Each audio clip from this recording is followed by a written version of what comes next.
It's chaos tonight. Good evening, ladies and gentlemen, boys and girls, friends of the Playhouse, and of course, all you shoppers. Welcome to this evening's Thursday night chaos. Hey, how are you? Good to see you. Thank you for stopping by. I know there's a lot of things you could be doing on a Thursday night, but you're here with me. Now that I have you, I can do what I want with you. And you feel free to do what you want with me and ask as many questions as you see fit. We got not too much to talk about tonight, but I figured we'd stumble on here because a few people, I won't say who, said, you should do Thursday night chaos. And I got all caught up today. I had a lot going on, and please ignore the pile of video games over my shoulder there. Been spent a large portion of my day dedicated to rebuilding some game consoles. So that's been almost didn't make it to Thursday night chaos, but here I am, and I'm glad to see that a few people showed up. Thank you very much for stopping by. I meant to put something up earlier that we were going to be on tonight, but it slipped my mind, and like I said, I've been busy this afternoon. But interestingly enough, while we're talking about it, I want to remind each and every one of you to follow me on the social media. Down below, there's some links to my Twitter and Facebook, and you can follow me on the Nintendo MiiVerse if you have a Wii U. Because as it turns out, the sub box around here, along with a lot of the other things here on YouTube, don't really work. So I know a lot of people upset about not getting things in their sub box. So please pay attention to me on the social media, and you'll find out when all this stuff is going to go on. Sometimes it happens kind of without too much prior notice. I apologize, but hey, when you're in the pocket, you go with what you know, and you do with what you have. So flying solo tonight, all by myself. None of the usual cohorts here this evening, but I thank you guys for stopping by, and it's just going to be me and you. So if you guys have questions, please drop them in the section provided, and we'll do what we can to get your question answered if it's really that important to you. And if not, well, then we can just wing it. I would like to open the hour with thanking everyone once again, and also for being called a nigga, because it's not every day I get called a nigga. And there's been a few people. They know who they are. They're good people, and they call me a nigga on a pretty regular basis. My brother and a longtime follower of the program, Jay Walls, who calls me a nigga on a pretty regular basis. And that's okay. That's okay. I understand that. If you took the time, that means that you care, and I appreciate it. Yeah, we coming for you, nigga. Those are wrestling words. You got to take it easy, because we might have to have a wrestling match right here, right now. But yeah, thank you to everybody who came out. I really appreciate it. We got somebody down below. I want to address this before we get too far along. Enan Billington has been listening to a lot of the 8-Bit podcast reruns the past few days. I understand that there's some folks out there who claim, and I don't know for certain, I can't substantiate these claims, but have made claims that they've listened to every episode of the 8-Bit podcast twice. And now they're demanding new episodes of the 8-Bit podcast. Well, I'll have those out for you just as soon as I possibly can, I promise. And you listen to them twice? Some people claim 3 times. I don't believe that, but I have noticed that the view numbers on those videos do keep climbing years after they were done. In fact, I even stumbled across one of the 8-Bit mini casts that I did with Alpha Omegason and Sainted Magnus years ago that I don't even remember doing. I don't remember having anything to do with that program, but apparently I did it, and apparently you guys listened more than once, and I appreciate it. So with that having been said, thank you very, very much. More episodes of the 8-Bit podcast coming as soon as I possibly can. I assure you. Please don't feel that I've given up on you guys, because I assumed for a time that you guys had given up on us, but no, it's the 8-Bit podcast fan base, rabid as ever. So we gotta get back on that. So, but anyway, thank you and welcome to the program. We got a lot of the usual suspects in the comment section down below. Kit171, Robert Sanders, Splicer83, the pilot, Pakia Spammer, who's on the Wii U all the time. I know that because whenever I'm playing, there's a little beacon on the gamepad, and I say, "What do you want?" And it says, "Pakia Spammer is now online." Oh, well, good for fucking him. I am in the middle of Rainbow Road, or something like that. But hey, hi, how are you? Good to see each and every one of you. Thank you for making out this evening. Pocky Spammers, in fact, wants to know, what is my favorite Married with Children episode? I'm glad you brought that up. One that really sticks out that I enjoy very much. Among them is when Al sees aliens and they come for his socks. I thought that was a really good one. Another one is where Peg sells off Al's Playboy collection, and he goes to look for the October 1987 issue with Brandy Brandt on the cover, which I happen to own that particular copy of Playboy from 1987. And quite factual, because they do use that very same issue. One of these days, I don't know if I've showed it off before. I'm not going to do a video about it because we try and keep this a family-friendly program. I know we have the F word and the BS word and all that stuff. Those are things you're just going to have to live with. But nudity, I don't know if we could have nudity on this program. Google might get upset. They get upset about a lot of things. They get more upset than Nintendo of America does. More than Sega of America, as a matter of fact. So we can't have nudity on the program. But I do have that particular issue of Playboy. And that's why I always snicker when I see that episode. Because like, I got that magazine. So it rings true. It rings very special for me. Let me see. I'm getting some comments about my Scarface Zelda shirt, and thank you for the positive comments. I think I got this shirt for $2. So I feel bad for all the people that pay full price for these sorts of things. Before we get too far along, Robert Sanders wants to know my opinions on Lucha Underground. I have not gotten around to Lucha Underground yet, and I didn't mean to make a rhyme there. I swear to you. I've been meaning to, but I've been actually sampling the WWF network for the last few days, and there is not jack shit on the WWF network. And if you don't believe me, there's a website that I check out called watchwrestling.ch. I'm sure I've shared it with you and told you about it a few times before. If you're at all a fan of professional wrestling or mixed martial arts, go there and you'll see what I mean. Ain't jack shit on the WWF network. I turned it on the other morning, and WrestleMania 6 was on. I said, all right. And that was it. The rest of it is goddamn Total Divas and Legends House. And basically they spend all day telling you what happened on Raw. And they do this for like 6 days a week. The rest of the time, they're getting you ready to see the next episode of Raw. It's laughable. And so it's kind of turned me off of wrestling for a little while, and I'm trying not to look at it. But haven't seen Lucha Underground, and I promise I'll get around to it. I haven't seen the new weekly New Japan show yet either. And it's one of those things, I swear I'm going to get around to it.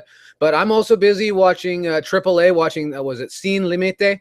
Trying to watch their weekly program. And their weekly program is pretty goddamn awful. But, you know, you can only watch so much wrestling. You know, I was never one of those control room types. And if you don't know what I mean, back in the 90s, when we had CRT monitors, people would when there was like Monday Nitro and Monday Night Raw on at the same time, people would get two TVs and stack them on top of each other. That's what I call control room wrestling, is when you got to watch both. I was never one of those kinds of people, but and I try my hardest not to be now. But yeah, there's only so much wrestling you can watch, especially when they don't even want to show you wrestling. You know, they want to show you, you know, because it's essentially a big commercial. So, you know, but I will get around to Lucha Underground, because a lot of people have said, hey, you got to check out this Lucha Underground thing. And I said, I'm sure I do, but I'll get around to it as soon as I possibly can. Did I watch the Gamergate episode of Law and Order SVU? What the fuck are you talking about?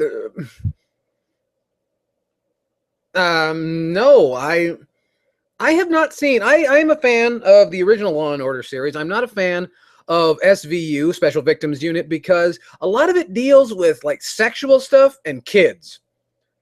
And I've never been comfortable with that. You know, that's always kind of been a big turnoff for me. It's like, who are these people that want to hear about children being abused? And every week too. It's not really my speed, but is Gamergate enough of a thing to where it's being featured on regular television? Because I thought that was too stupid to be making its rounds around the internet, much less on, you know, network television. But, you know, what do I know? I don't claim to be the hippest guy in the world, but then again, we're talking about TV, and, you know,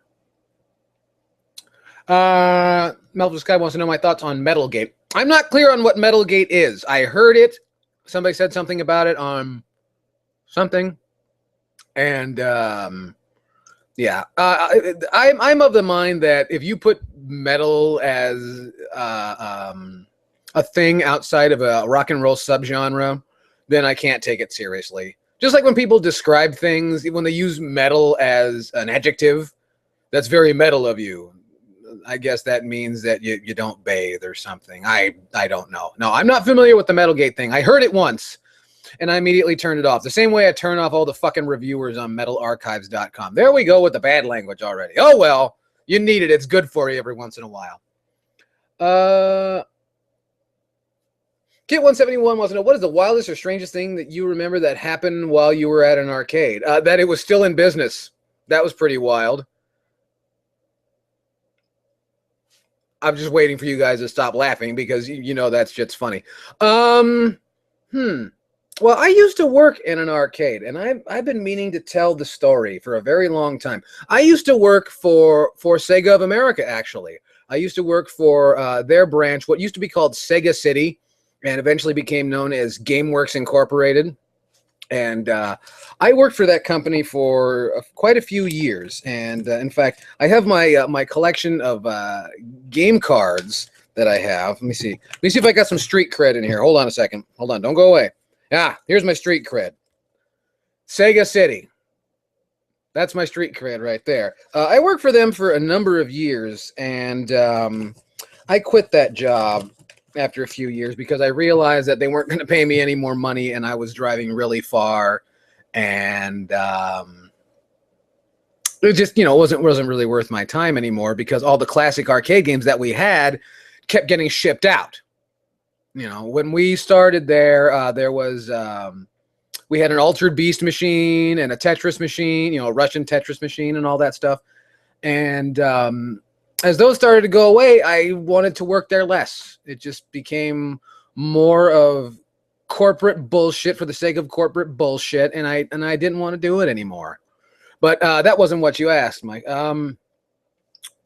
Wildest thing. I was working in an arcade. I was working in the same arcade, and I saw some wild shit. I saw people brandishing weapons. I had someone threaten to drag me over a counter once, over a sticky hand. Some dude wanted to fight me over a sticky hand, and you know, it's not a very interesting story, but you know, that did happen. The wildest thing I ever saw is a little girl. I shouldn't say little. I mean, I think at the time I was 20, and I don't even know if I was old enough to be working there because after hours. But there was a girl, and she was obviously older than me because she had a drink, and she had we had a cup bigger than this. It was like a promotional cup. It was she was drinking out of what should be a martini shaker, plastic martini shaker, and I guess they make you a drink and then they serve it to you in the same cup. And this little girl, she was not looking. She was sitting next to one of these. If you've ever seen a coin pusher machine, I don't know if anybody's ever seen those, where you drop a coin or a token in, and the pushers, which look not that different from this razor blade here, push the tokens, and they all kind of fall down, and you either gain points or in some places you gain quarters, you know, or coins. You win the coins. A lot of places figured out there's not a lot of money in that because those things soak up a lot of electricity. But she was sitting in front of one of these things, and we had these purple stools, these you know, big cushy stool, and she's a little Asian girl, and she was sitting there, and she was swaying from side to side. And I had to change out some tickets. I had to, you know, the tickets that dispense out of the machine come in a little cartridge or, you know, a bundle. And I had to change out the bundle. And she was kind of swaying. I said, "Sweetheart, you all right?" She says, "You're really nice." And I says, "Thank you. Are you all right?" "No, I'm fine." And then vomits in her fucking drink a lot, and on some on her cleavage. And I didn't know what to do. Because I saw the whole. I mean, I was maybe 20 inches from her. I mean, I was kneeled right next to her. She didn't throw up on me, which I was very thankful for. and threw up in her drink, and then looked at her drink and looked at me and began to drink it. And I said, and I didn't want to grab a drink that had vomit in it and on it. And I didn't know what to do. I had an ethical crisis. I said, okay, this is going to be fucking hilarious if this bitch sits here and drinks her vomit, but I don't know what to do. So I promptly got up and walked away. And then later I saw her friends kind of walking her out of the building. She didn't vomit on the floor. Interesting. Got the whole thing in the cup. And then I went to go and see if they left the cup. They took the cup with them. So that's some wild shit right there. I think that's a pretty wild story. Let me see here.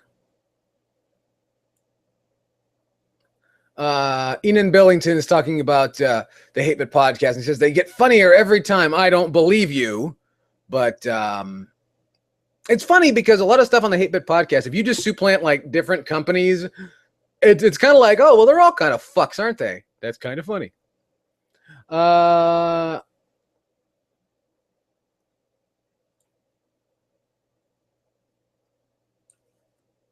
Kit171 again wants to know what was the reason I stopped being in a band. I never stopped being in a band. The thrash band that I talk about on here, I think every week, Dracone, and I'll have some Dracone material. In fact, I was actually working on some Dracone material on GarageBand. I've learned that GarageBand's got a lot of fun on it, and a lot more fun to work with than some of the other recording programs I've dealt with, and I'm actually working on some material. I never left Dracone. Dracone is a different story, but the reason I stopped being an active, at least playing in heavy metal, rock and roll bands, there's no money in it. A lot of people have tried to tell me that being in a band is a nice hobby. I've actually heard this. Oh, it's a nice hobby, but it's not something. Being in a band is not a hobby. I've talked about this before, and I'm sure you guys have heard it before. Being in a band is not a hobby. Being in a band is like starting up a highly unsuccessful small business. Because just like a small business, you're losing money right out of the gate. So I don't. I'm not really against playing in bands, but don't join a band thinking that you're going to make money with it. Do it because you love it. Another reason to not be in a band, though, is don't do it with your friends, because it can turn into a business and friends will turn on each other. That's why I think Slipknot is together. I think they have so many dudes in that band because they couldn't tell their friends that they couldn't be in a band. It's like, here, you bang on a beer keg. So, that's what they want to do, I guess. So yeah, no, I never stopped being in a band. We just stopped doing band-like things because it got really expensive. And, when you're in your 20s, life starts to change and certain things become more important than others. And that's something that's always been a thing for me, is coming to grips with other people's interpretation of how their life is going to turn out. There was a lot of heat between myself and other band members because of what they chose to do with their lives. A lot of people wanted to have children or whatever. And see, and something you won't find out, you'll probably find out in my program, because I'm going to tell you right now, heavy metal dudes are very insecure. They want to be artists, but they're not. And then some of them just want to, get high and play bass. You notice how I said bass. But it's different for different people. And, I don't know, you just find yourself going in different directions, And for me, it's always been about, I like to play music. I'm not an artist. I'm not a musician. I'm an entertainer. I like to go out and entertain folks. And I hope I entertain each and every one of you every single week. It's a lot easier for me to do it here than to pick up all my gear, which is very heavy, load it into my car, drive all the way to some place, where I'm, if we make any money, we make $100. If we don't, I think we have to pay our bar tab, shit like that.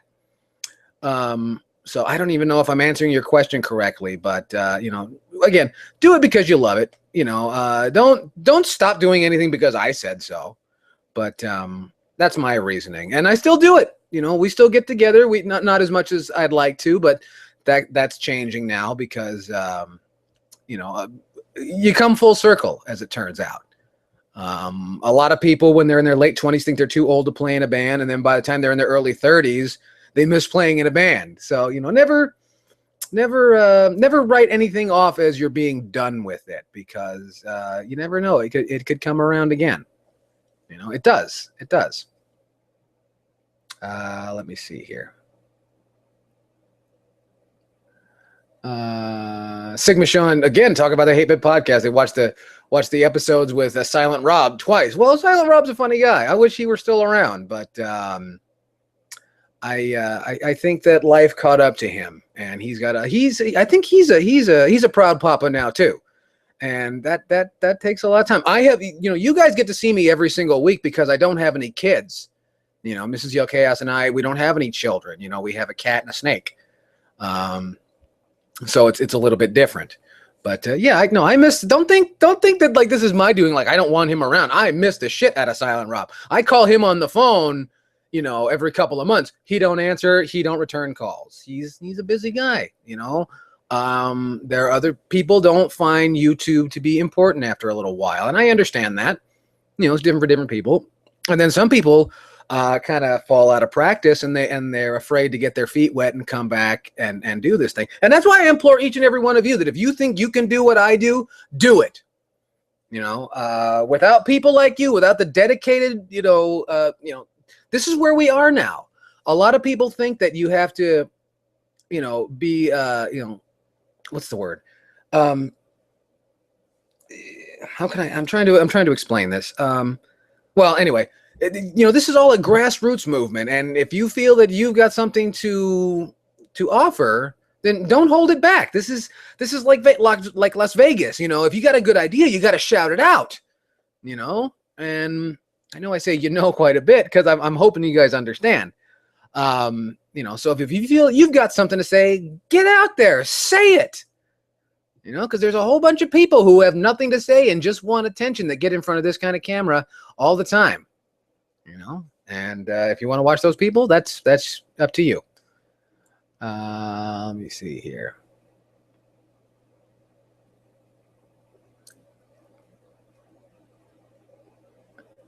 Splicer83 wants to know, will I be attending the Classic Gaming Expo 2015? Have they announced a Classic Gaming Expo 2015? Maybe. Mrs. Yellkaos is steadfastly against it. We talked about it last night, actually, when I was in the shower. And these are the things we talk about. Usually couples yell at each other about the bills. We talk about, Atari and shit. Well, before we go to bed. This is the life I live. Don't you wish you lived it? Anyway. It depends on what they have, really, because last year was very much a disappointment, and I know that I said I'm going to talk about it, but I just feel like if I start talking about it, it's going to take up the whole damn hour, and you guys, not a lot of people care. So I swear I should get down to explaining what happened, but maybe one of these times, myself and Mr. Riley will get together and we'll bitch and complain about it. But anyway, it depends. It really depends. But I want to say I'm going to lead towards no, just because. Well, I'll tell you. One thing that I didn't care about the Classic Gaming Expo 2014, and you'll figure this out if you ever do go yourself. I really feel like these guys are throwing themselves a reunion, the guys that put it together, and then they just sell tickets to it. And I feel like I'm like intruding upon their reunion. That's really what it feels like, and it almost seems like they're doing it because I got somebody else handling it these days.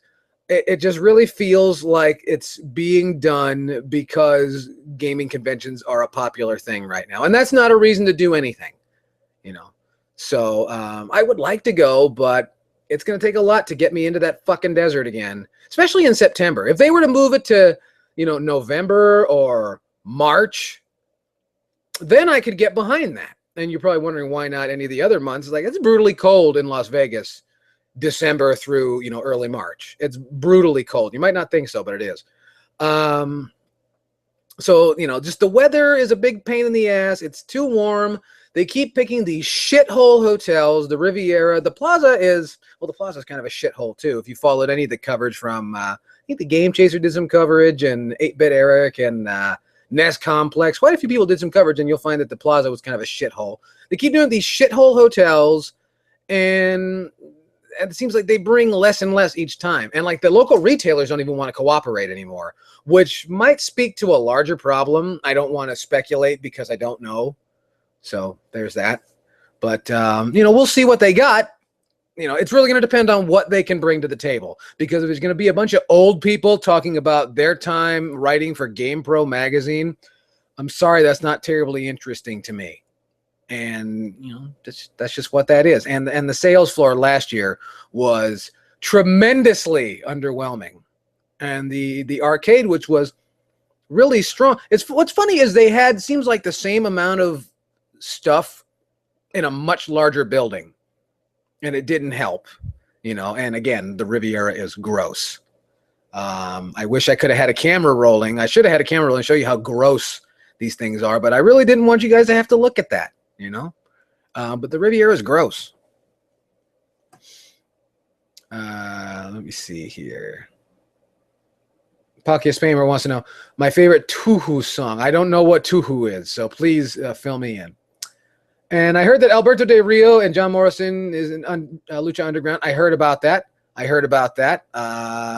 Good for them. Finally, they're getting a chance to fucking wrestle. So I guess Alberto Del Rio, did Alberto Del Rio go? I think he went to AAA, and that didn't last very long. Because once again, they are trying to be the Latin American WWF, and that's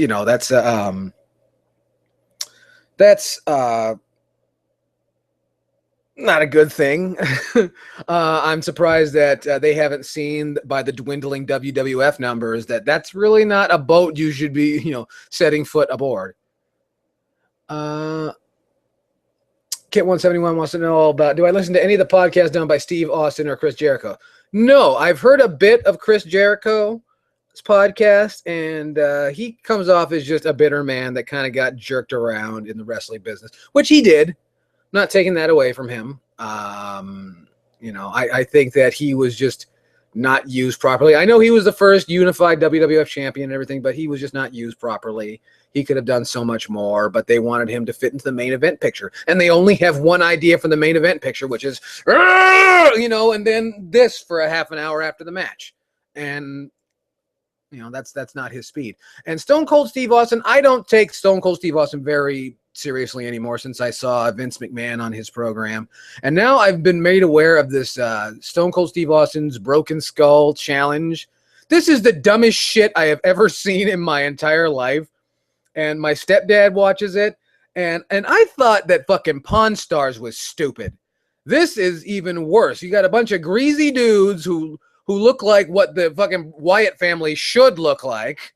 And you got a bunch of these Jesus fucks, and Jesus is behind you 100% with a yoke around your neck and chains, and So I don't take Stone Cold Steve Austin very seriously anymore either. So that's why I don't listen to their program. Also, my show is better than their show, so why should I listen to them? Right? If you can give me a hell yeah in the comments section, I'd really appreciate it. Drag 1090. Am I getting Majora's Mask 3D? Yes. Tomorrow? Probably not. I might go out tomorrow to the Best Buy or to the GameStop, just to see if, there's going to be a lot of people buying this shit day one. They're probably buying it online. If there's any left, considering all the fucks that want to throw everything on eBay. I'm curious about that. But yes, I will be getting Majora's Mask 3D tomorrow. Probably not. I might wait a little while because I've still got a handful of 3DS games that I have to get further along before I start bringing in new games. Okay, Matt the Tin Tan Man, what are your thoughts on Xenoblade Chronicles X? It looks huge, and that's going to be great for the Monster Hunter fans and all those people. I will get it eventually, and I'll play it, and I will probably get about 5 to 6 hours in, and I'll say, God damn it, this game is huge! Because I've seen a few people play through the first Xenoblade Chronicles on the Wii, and that game is massive, absolutely massive. And when I say that, I say, who has time for that? And I found out there are people that have time and have finished it and have beat the shit out of that game. And good for each and every one of you. I'm proud of you. You get the Yellkaos seal of approval. For those of you that have even come close to finishing that game, good for you. And you guys are the reason that I know that this industry will thrive once again. For people that have that kind of patience, it's amazing to me.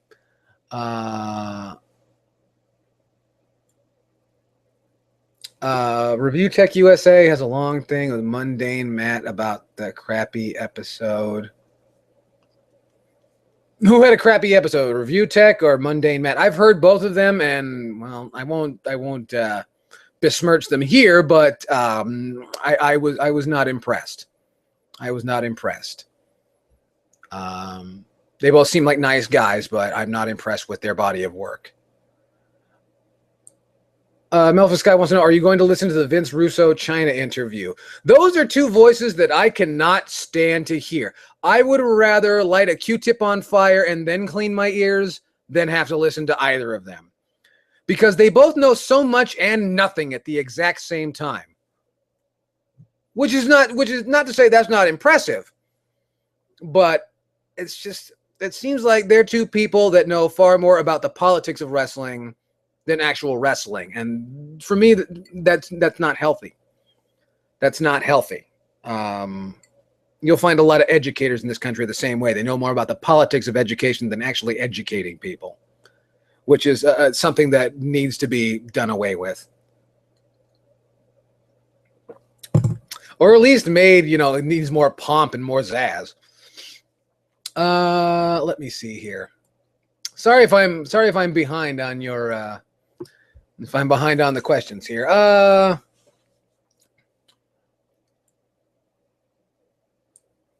Little John wants to know, Little John, how are you? I was going to make a Robin Hood joke, and I completely lost it. I'm terribly sorry. My opinion on Serge Tankian and System of a Down.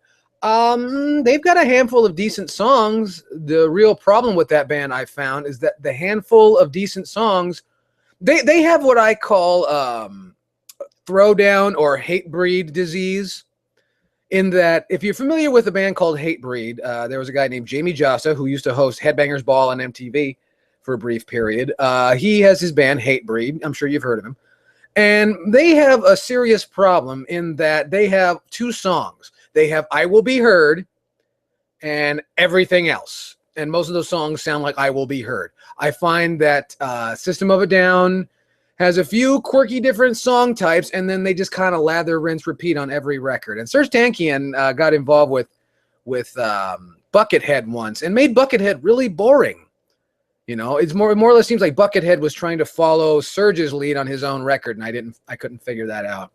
I don't think he's a bad singer. I think he's a very unique singer and can cut through a mix very well. I will give him that. And I think we need more Armenian bands. We need more bands like that.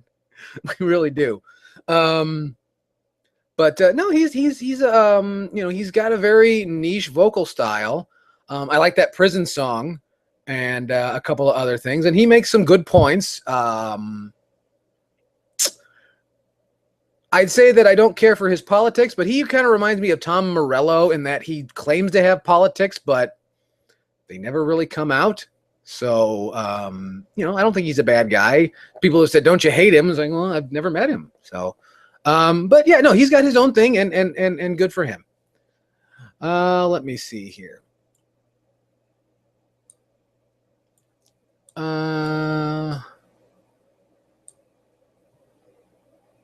Max Harry Johnson says that Silent Rob seems a bit misogynistic. He's told me about his children's mother, his former wife. I can kind of understand that. So maybe he'll talk about it sometime. But I've heard, in the words of the great Robert De Niro, I heard some tings. I'm doing a terrible Robert De Niro. That was more like Buster Keaton, but let me see here. Nintendo Gamer wants to know, have I ever heard of a band called Budgie? Yes, I have. They did Bread Fan. And Crash Course and Brain Surgery, I think, and a few others. They're okay.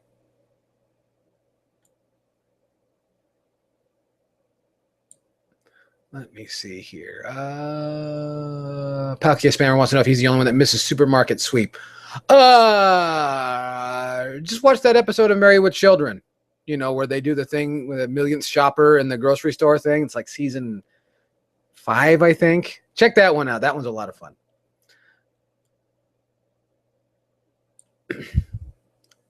Episode 5 from season 3 has been blocked. I don't know anything about that.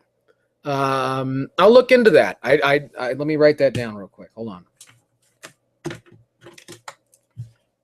Episode 5. Hate Bit Strikes Back. Let me get into that. I'll get back to you on that. I don't know anything about that. Google has this habit of doing things whether I want them to or not, and it's getting rather old. Let me see here.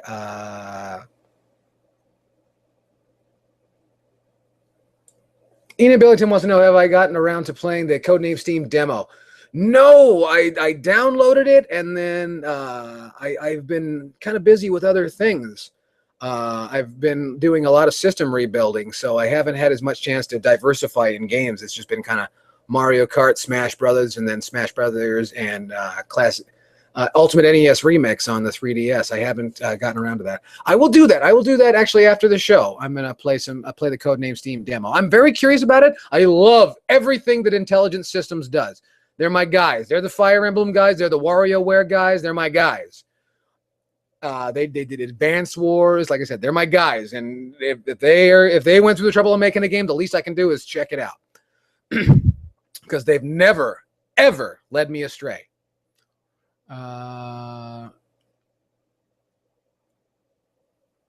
Splicer 83 is talking about the Riviera. Seems like an average hotel. It's beneath an average hotel. We ate in their food court, and I thought I was going to die. You can ask Syphic and all the and R. Rob and my good friend Sean Keefe Riley. I disappeared because their food made me sick. It's disgusting. And they have an arcade of their own, which is horribly maintained, and everything is 75 cents. And I had the money to spend, but it's like 75 cents a game? Fuck your mother in her ear, goddamn Riviera. What's interesting about the Riviera is if you walk around the Riviera, you'll see all these signs pointing to nostalgia of all the great things that happened at the Riviera, and not one of them happened after my parents were born. Almost, I'm certain. Stuff with Jack Benny and George Burns and Marlena Dietrich. All this shit, all the cool shit that happened at the Riviera happened before my father was born. My father was born in 1958. That's the most cool thing you could tell me is shit that happened in the last fucking millennia, let alone the last, fucking a half a century ago. It's disgusting. I could tell you the story about how we got kicked out of the suites, but I won't bore you with that. Chohu's project is a Japanese doujin game. Oh no, I'm not familiar with that. I'll have to look into that too. That sounds like fun, actually. I got some hell yes. I appreciate that.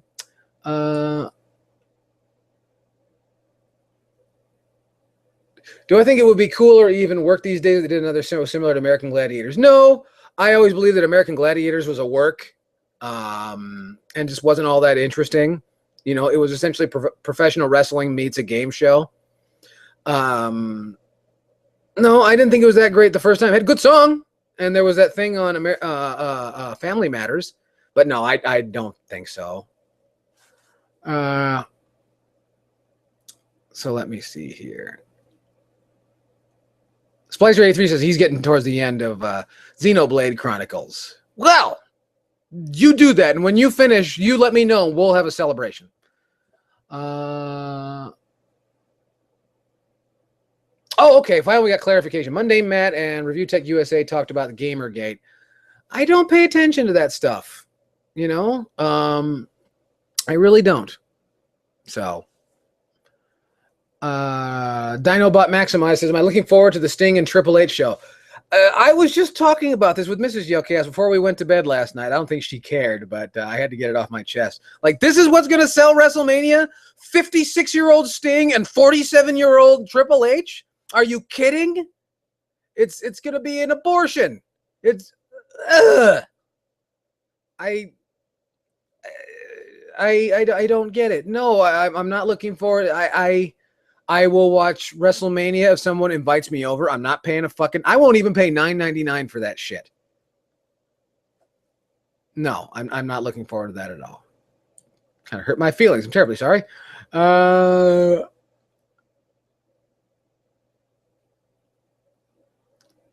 me see here. 8-Bit Podcast needs money. We'd like money. We'd love some money. But really what we do, we're consumer advocates. Myself and Razor Fist and, well, it's usually myself and Razor Fist and whoever else wants to be around.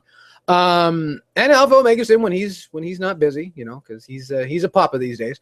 Yes, we'd like some money. If you want to send us money, we'd be glad to take your money. I think we've earned it. Don't you think we've earned it? We've earned it, goddammit. And as soon as maybe we'll get 8-Bit Podcast t-shirts as soon as I sell through all these goddamn Crepitus t-shirts. I found some Crepitus t-shirts. So I got to get rid of those first. Let me see here. I'm familiar with Dog Fashion Disco. K-Bone. K-Bone's talking about Surge and Dog Fashion Disco. I'm not a fan of Dog Fashion Disco. Let me see here. Dinobot Maximize says he would have loved to see a Sting versus Undertaker match. But I don't know why you would want to see that. That would have been a serious clash in styles. I honestly believe that. You know, if he couldn't have a match with Hogan, then what could he have done with the Undertaker? Now, don't get me wrong, Undertaker is a far better worker than Hogan ever was. But yeah, I don't see it. I don't see it. I really don't get it.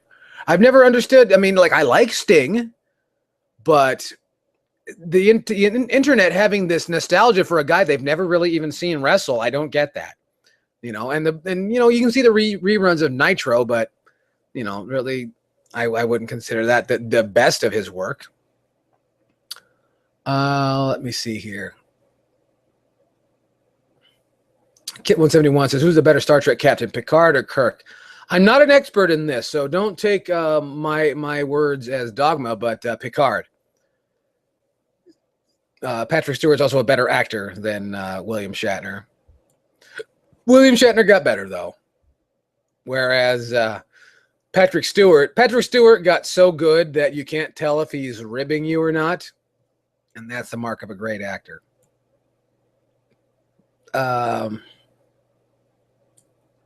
Splicer83 says, I deleted him from the friends list on Wii U. Did I?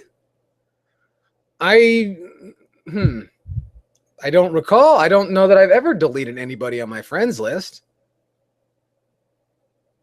Shoot me another one. I don't recall ever deleting anybody. I don't know. Just like on YouTube, how you find yourself, you know, unsubscribed from me for some fucking reason. That's why I recommend each and every one of you follow me on the Facebook, follow me on the Twitter, because you can't trust the YouTube sub box, apparently.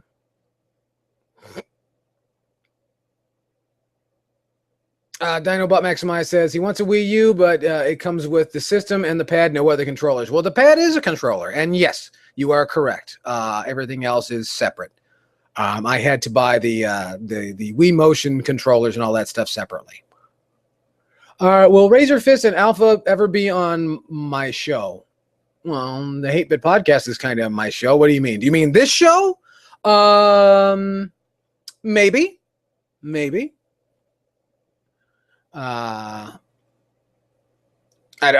that what you would like? Because if that's what you like, then maybe. Let me see here. King Diamond got food poisoning in Las Vegas and had to cancel the Tucson show. Maybe ate at the Riviera. I wouldn't be surprised. Or at Circus Circus. Don't eat at Circus Circus. Let me see here. If you had to pick one of these guitar makers, which one would you pick and why? Ibanez or Jackson? Well, Jackson Guitars is the Fender Musical Instrument Corporation, if you didn't know that. And Ibanez is, I forget if they're HHI or the Hanser Music Group. Neither of those companies are still owned by the people that made those guitars special. Grover Jackson's been out of the picture with Jackson for a long time, and Ibanez, in my opinion, realistically, they both make cheap Chinese shit, and their custom shop is where it's at. But both custom shops are vastly overpriced. And custom-made guitars are, I don't want to, make such a blanket statement, but custom shop guitars are a bad investment. Your average custom shop guitar is between $6,000 and $8,000. They go on up to $30,000 and $40,000. If you're spending $30,000 and $40,000 on a guitar, I would like to strike you as hard as I possibly can, because you are a fucking mark, and you are the one that's wrecking the used guitar market, or at least overestimating and overstimulating the used guitar market. Just like all these people think that these fucking Gibson custom shop guitars are super valuable. They're not. There's lots of them. But custom shop guitars, you'll spend about $6,000 and you'll be lucky to get $2,000 for it back, because the market is flooded with custom shop guitars, electric guitars in general. If I were to choose a guitar just off the top, now it's funny. Years ago, I would have said quite the opposite. I would say Ibanez. I am far more in tune with, especially my stepdad bought an old ass Ibanez RG, like an Ibanez RG 127, I think. I love that guitar. Aside from the nut is a piece of crap. It's a really horrible piece of plastic. Aside from that, I like Ibanez guitars, and in my opinion, Ibanez has better quality control than Jackson does these days. So that depends on if you want to talk about now or then or all time or whatever.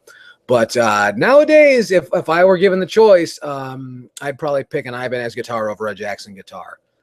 I can't tell you why that is. I just I found also the Ibanez guitars are very much like Honda cars. They can take a whooping. They really can. They can take a whooping. And I've seen Ibanez guitars with because of how thin the I can't remember what the joint at the headstock is called off the top of my head.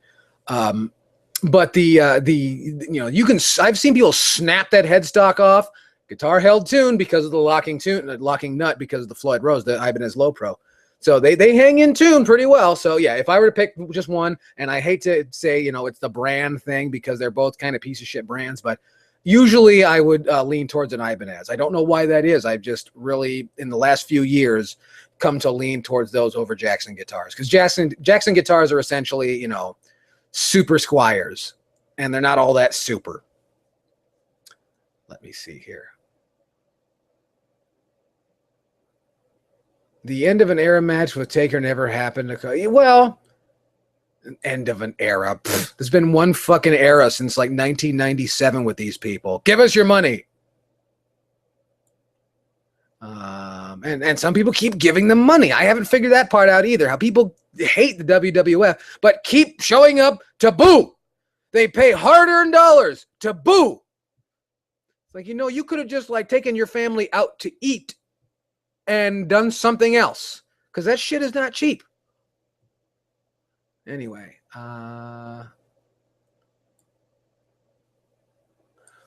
Pucky Sparrow wants to know, who do I want to jump off a cliff? Everybody.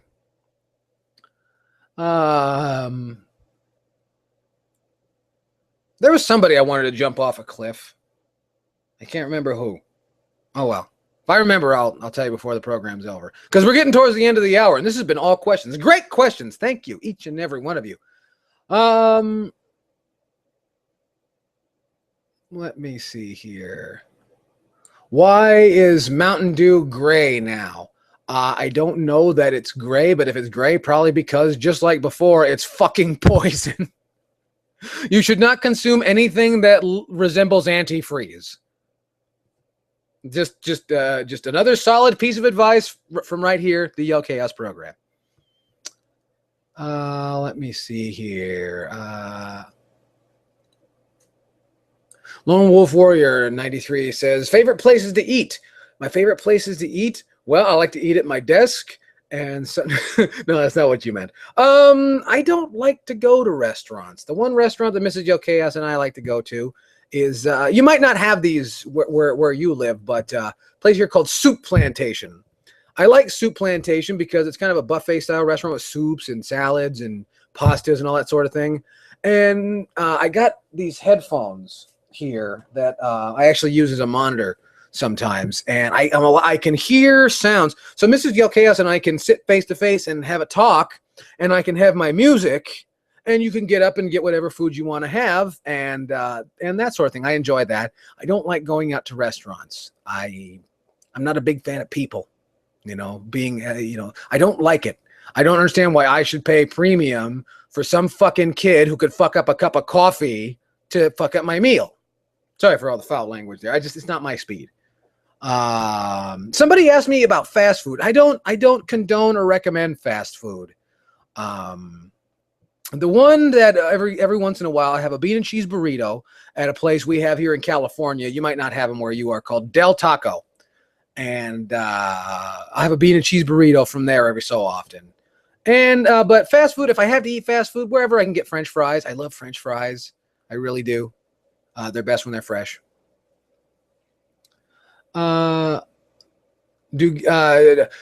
Holy Rune says, do guitars make a good zombie killing machine? Well, maybe not a machine, but instrument, yes.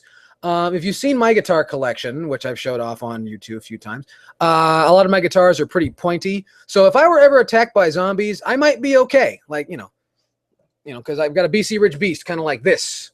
And you see, it's pretty sharp. I could, because I always felt when I would play the BC Rich Beast when I was in Crepitus, if we ever get charged on stage, I've got an instrument where I can fucking kill you before you even make it to the stage. So I've got that going. So yes. On the other hand, if you're using an Ibanez guitar, they're pretty lightweight and thin. So yes and no. Let me see here. Melphis Guy says, Resident Evil 1 HD is one of Capcom's best-selling games right now. Do you think its success will have a positive effect on Resident Evil 7 development? I would like to think so. I really don't think there needs to be a Resident Evil 7. They've really gone to prove, and this is going to hurt some feelings, but I'm of the mind that the survival horror genre is going up against a different class of people. And for that brand to remain, it's going to have to become something else. I don't see unless you'd have to find a way to make horror scary again. And there are ways, but in terms of video game, I think that they've done as much scaring as they possibly can. And if they go back to things being corny, because I don't know, there's a lot of aspects to that. I hope they figure out what they're doing, but personally, I don't need to see another Resident Evil game. There's enough.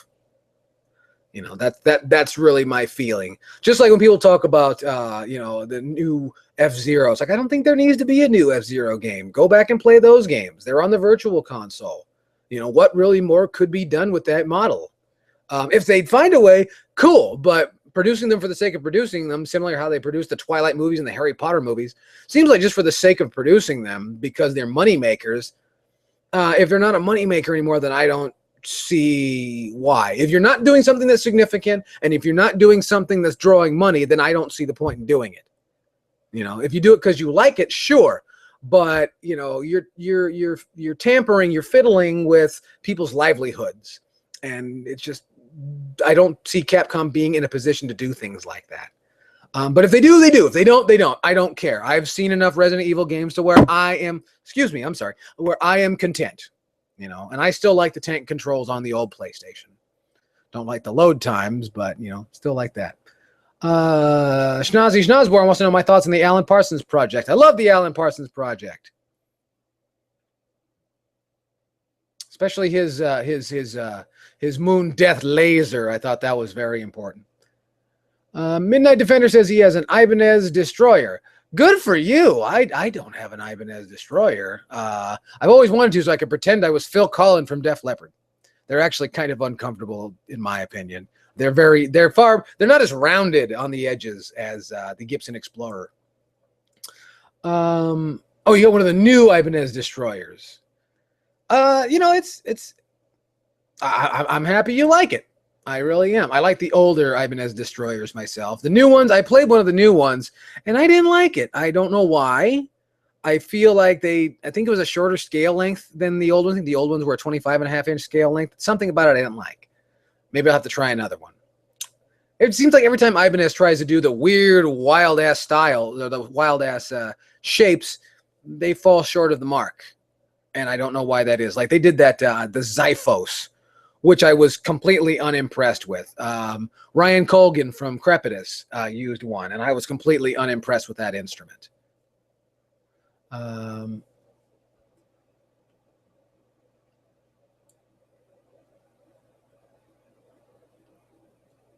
Let me see here.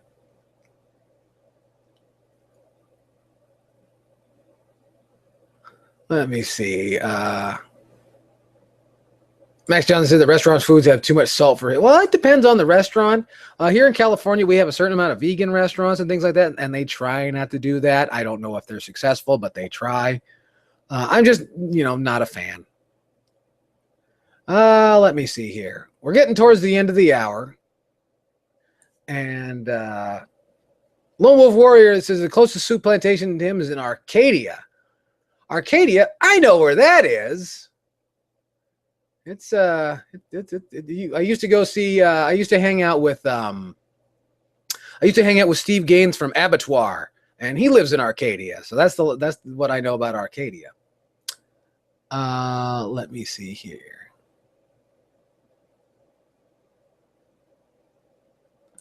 Drag 1090 says he loves fast food and doesn't seem to gain any weight. It's not the weight gain you're going to have to worry about. It's the cancer from whatever the hell it is there, so they can keep selling you a hamburger for $1. You should worry about that with the way that inflation works. If they're still selling you a hamburger for 99 cents, that all beef thing might be a bit questionable. If airlines can lie about arrival and departure times, I'm pretty sure fast food would lie about, what's in the food.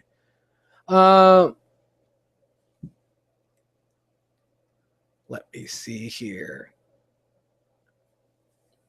The pilot's talking about Ibanez's lack of creativity. Everybody's lack of creativity. All the guitar manufacturers are doing the same shit they were 30 and 40 years ago, and that's a serious problem. They still make them out of wood. Wood, one of the most unreliable materials there ever was, and they haven't done anything about it. And don't give me that tone bullshit, because we have active preamps now that completely undo all of that argument. Similar to my talking about the virtues of solid state amplification. Tubes are outdated.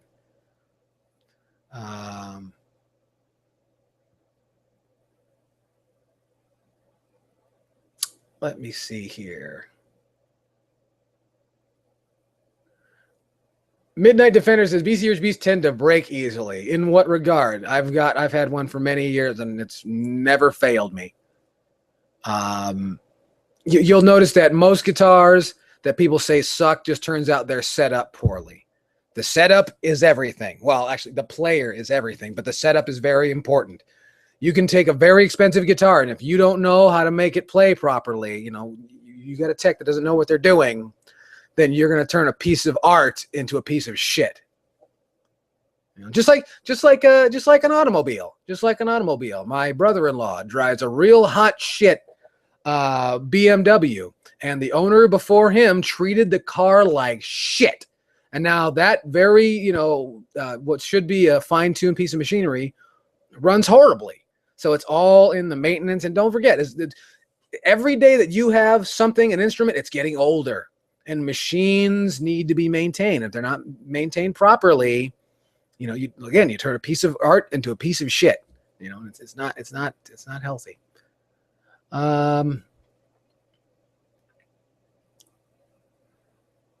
Let me see. Oh, I lost it. There was a question. Did Tom Petty jump off a bridge yet? No, but he's probably going to get some fat cash now that I guess Mr. Sam Smith took home a lot of Grammys. Not like that fucking means anything. It's a Tenacious D won for Best Metal Performance. That's something else I should have bitched about right away. You see the fucking Grammys? The Best Metal Performance with Vocal category was dominated by the same fucking Ronnie James Dio tribute album. I guess that's because Jethro Tull didn't put out an album this year. Jesus Christ, fuck those people. The Grammys can suck a dick. Let me see here. A pilot says nobody likes the Zyphos. It's too much neck dive. If that were true, then the fucking BC Rich Mockingbird would have been discontinued, and the Ironbird would have been discontinued a long time ago. Those guitars neck dive like a mother. In fact, if I ever have arthritis later on, it's because of the fucking Ironbird and the Mockingbird. But they look cool. And the Ironbird, you could kill somebody with an Ironbird too. I tried once, didn't work. Let me see here. Palky's Sparrow says we need a psychological horror game. You mean like Eternal Darkness? They tried that. Couldn't get the money together because those people don't know how to make money. That's why they had Nintendo publish the first game. Get it? It's one thing to make games. It's another thing to sell games. Besides the guitar, Kit171 says, besides the guitar, is there another instrument that I would like to learn to play? I'm actually in the process of learning how to make my iPad a musical instrument because there's a certain amount of synthesizers available, touch synthesizers, and you can, make music instead of pushing keys, moving, swiping your finger. I'm very much interested in making that work. So, and, if you guys keep following me, and I hope you do, in the future, I hope to unveil what I'm working with on that. I also hope to get better with the theremin. The theremin is the world's first electronic instrument that, if you've seen The Big Bang Theory and a lot of other things, just type it in, THEREMIN. It's essentially a couple of antennas, and you make electronic music with antennas. I got to get better with that. So those are what I'm working on now, is electronic instruments, because why not? Never hurts. Excuse me. Never hurts to expand your horizons.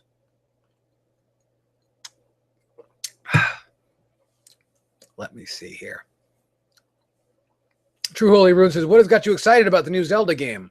I assume you mean the Legend of Zelda for the Wii U. That it's coming out. I always look forward to Zelda games. I really, really do. I was very excited when Link Between Worlds was coming out, and I have the exact same kind of hype. It looks a lot of fun. I try not to hold. I've gotten to that age to where I'm trying not to let any hype set with me. Just let it come. Just let it do its thing. Let the game arrive, and we'll judge it from there. I think that's the best thing to do. Let me see here. Carl's Jr. We're talking about the Carl's Jr. all natural burger. I heard about that, and I'm like, how natural could it be? The main event of your sandwich is a dead piece of flesh. They tell me how fresh it is. Right. Yeah. If you're gonna eat hamburgers in a fast food restaurant, don't ask questions. That's the best advice I can offer you. Don't ask any questions. Let me see. Talking about Gorilla Mall. I am familiar with Gorilla Mall. They, if you watch a video I did way back when, live from the Scion Rock Fest or Metal Fest at the Glass House in Pomona. The Gorilla Mall guys showed up, and interesting truck. They have a food truck, and I wasn't really appetized to eat because everywhere I went, I smelled balls and feet because that's what metal audiences smell like. Just same way how children smell like sour milk, just like that, balls and feet, like GameStop.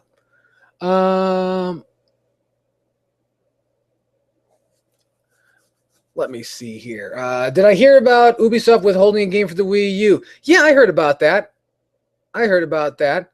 And until more units are sold. I don't know who the fuck these game publishers think they are to where they can just sit on games, and like it's interesting the way they don't seem to understand, like, games are on sale forever.